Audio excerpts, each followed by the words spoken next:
8h19 sur Europe 1. L'interview politique d'Europe 1, Fabienne Amias, vous êtes donc ce matin en direct de Bordeaux et vous recevez le candidat du Parti Socialiste à l'élection présidentielle, Benoît Hamon. Bonjour Benoît Hamon. Bonjour Fabienne Amias. Nous sommes ici à Bordeaux, effectivement, où vous effectuez une virée de campagne dans l'ouest de plusieurs jours. Le président turc Erdogan a gagné son pari hier, alors de justesse peut-être, mais néanmoins il l'a gagné. Quelle doit être la position de la France ce matin ? Écoutez, si le verdict est confirmé, c'est-à-dire si la justice turque valide le résultat, puisqu'elle est contestée, je crois, devant la justice par l'opposition, je pense qu'il faudra organiser la désescalade avec le régime turc, parce que nous sommes montés à la fois parce que M. Erdogan a multiplié les provocations dans un niveau de tension qui est un niveau de tension exceptionnellement élevé. On a eu des incidents nombreux. Je pense que la Turquie reste un partenaire avec lequel il faut travailler, ne serait-ce que sur la question des réfugiés. Donc c'est la raison pour laquelle, et puis pour la solution politique en Syrie, donc il faudra organiser en tout cas une solution, une désescalade en tout cas dans les relations entre l'Union européenne et la Turquie. Vous venez de le rappeler, l'Europe a un accord avec les migrants sur la Turquie. Dans les grandes lignes, il prévoit de réguler les flux migratoires, en échange de quoi l'Europe verse près de 6 milliards d'euros aux Turcs et surtout rouvre les négociations d'adhésion de la Turquie à l'Union européenne. Est-ce que ce matin, cet accord peut rester strictement en l'état ? Et notamment la question de l'adhésion. Est-ce que pour vous, la porte peut être encore ouverte ? Écoutez, il y a eu une nouvelle provocation hier de M. Erdogan sur ce point. La volonté de faire un référendum sur la peine de mort. Or, la peine de mort... Qu'il a annoncé hier soir, voilà, lorsqu'il est venu célébrer sa victoire, et qui était réclamé par la foule qui était devant lui à Istanbul. Écoutez, quand la foule réclame la mort, en général, les démocrates ne lui donnent pas raison sur ce point. Et je pense que cela montre l'esprit très peu coopératif aujourd'hui de M. Erdogan. Déjà, sur le principe, rétablir la peine de mort empêche l'adhésion de la Turquie à l'Union européenne, donc je l'indique, mais je pense que au-delà du fait que je parle de désescalade, la question aujourd'hui de l'adhésion de la Turquie à l'Union européenne, elle est largement repoussée, tant l'état d'esprit de M. Erdogan depuis plusieurs mois est peu coopératif à l'égard de l'Union européenne. Donc désescalade, mais on l'entend à vos propos. Il faut que nous ayons des relations normalisées avec la Turquie. Voilà.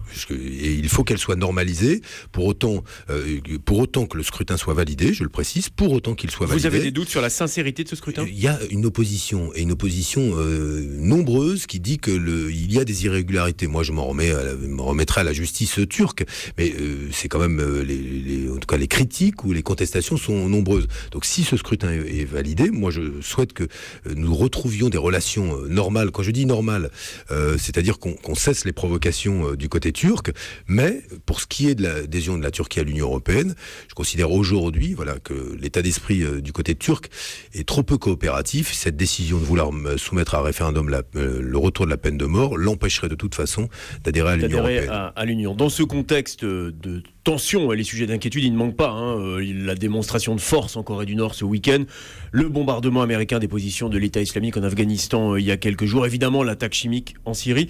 Dans ce contexte, Donald Trump, le président américain... L'attentat en Syrie qui a fait encore 126 morts. Absolument. Et dans ce contexte, est-ce que Donald Trump est contre toute attente est finalement un facteur de sécurité à nos yeux, aux yeux des Européens? La sécurité, c'est la légalité internationale. Ce n'est pas l'intervention unilatérale d'un nouveau gendarme, tout aussi puissant soit-il. Et je le redis... Qui le fait aussi parce que l'ONU en est réduite à l'impuissance et se heurte au veto russe systématique à toute intervention. Vous le savez parfaitement. Il y a cet argument-là. Il y a la réalité aussi des États-Unis qui ont décidé de réduire leur financement aux Nations Unies et qui, dans le sillage des dernières déclarations de Donald Trump et de son administration, ont montré très peu de confiance. Le financement, vous le savez, qui dicte le veto russe. Non, mais évidemment. Mais ce que je veux dire, c'est qu'il n'y a pas aujourd'hui de volonté des États-Unis d'inscrire leur action en matière de relations internationales dans le cadre de la légalité internationale.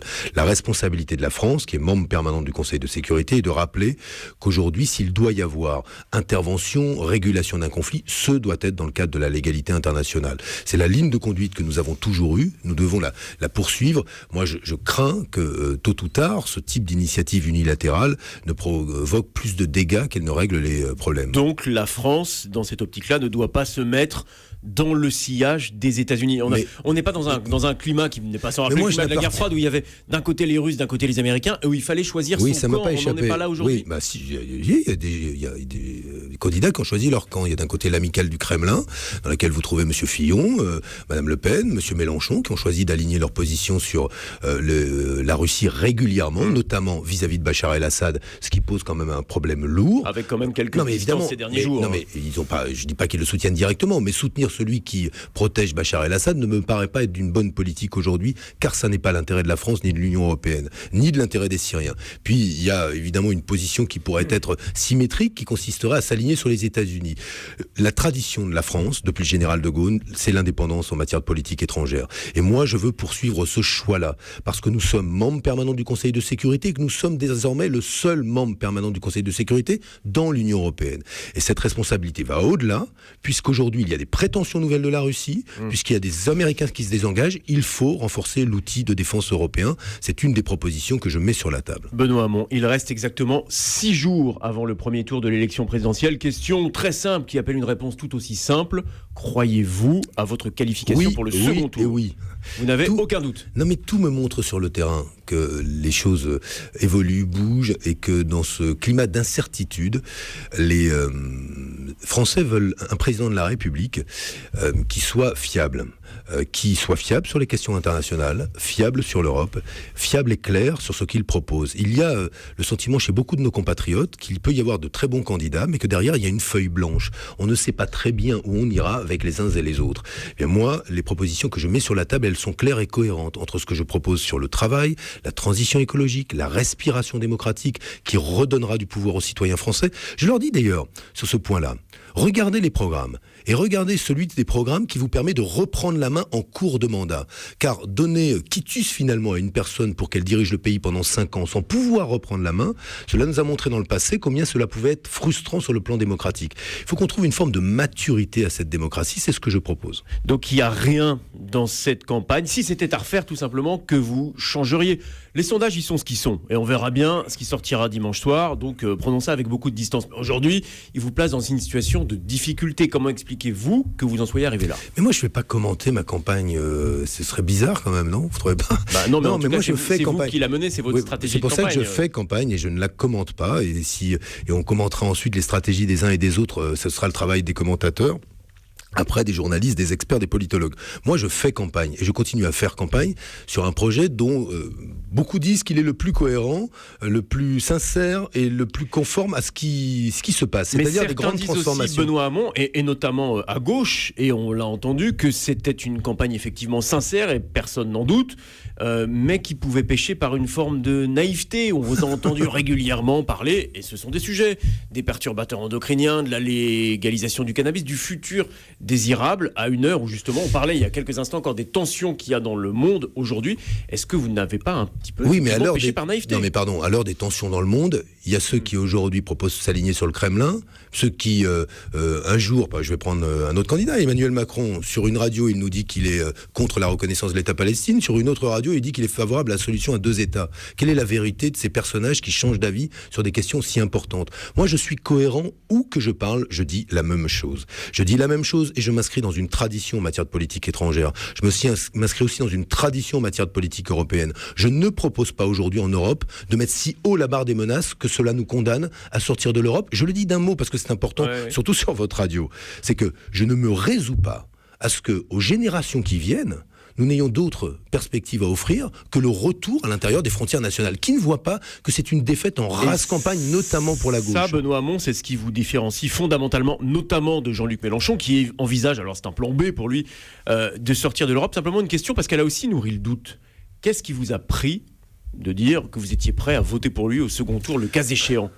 Comment vous, le candidat du Parti Socialiste qui espérait présider, qui espérait être au second tour, et c'est bien légitime, peut accepter l'idée qui s'en remettra à Jean-Luc Mélenchon ? Qu'est-ce qui m'a pris de répondre à une question d'un journaliste ? C'est-à-dire que vous remettez en cause votre propre job. Moi, je réponds aux questions qu'on me pose. On me dit, si c'est face à Marine Le Pen, dans telle situation, que faites-vous ? Bien, j'aurais pu dire, écoutez, ça ne se passera jamais, mais je ne pense pas que ça ne se passera. Pour autant, je réponds aux questions qui me sont posées. Pardon d'être un petit peu honnête dans la manière dont je fais cette campagne. Si je vous dis Jean-Luc Mélenchon ne représente pas la gauche qui permet de gouverner, il a des facilités qui tombent dans le simplisme. Là, je cite François Hollande qui parlait à nos confrères de France 5 hier. Il a raison, François Hollande ? Il appartient à une tradition, Jean-Luc, où on s'est toujours méfié du pouvoir. Moi, je ne pense pas que le pouvoir corrompt. Moi, j'ai démontré comme ministre que le pouvoir ne me corrompait pas, que j'étais capable parfaitement de tenir face au lobby.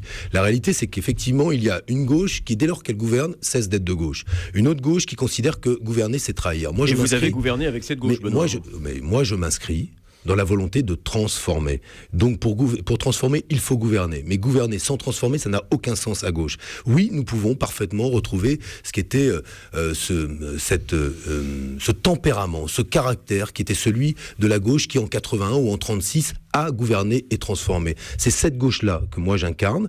C'est une gauche qui, face à la transition écologique, prend les problèmes à bras-le-corps. Face au travail aussi. Face à l'Europe, veut la changer plutôt que la quitter. Voilà les questions qui nous sont posées. Et les Français doivent se poser la question, voilà, tout simplement. Le 8 mai, ils auront un nouveau président de la République.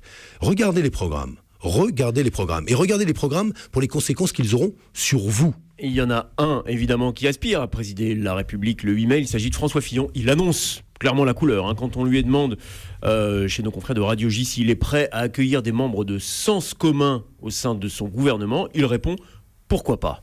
Vous êtes surpris ? Cohérent, il a appelé les troupes de Sens commun à sa rescousse au Trocadéro, il poursuit, il y aura donc des membres de Sens commun dans son gouvernement, moi je n'en doute pas, ça augure d'une politique familiale avec laquelle je suis en radicale opposition. Oui, ça m'inquiète sur le fond, mais je trouve cela cohérent de la part de François Fillon. Il est le candidat de cette fraction de la droite. Mais il a donc le mérite de cette cohérence et de cette clarté. Les socialistes ont toujours, par le passé, choisi la stratégie du Front républicain lorsqu'un candidat s'opposait au Front national dans un second tour, quel que soit le scrutin.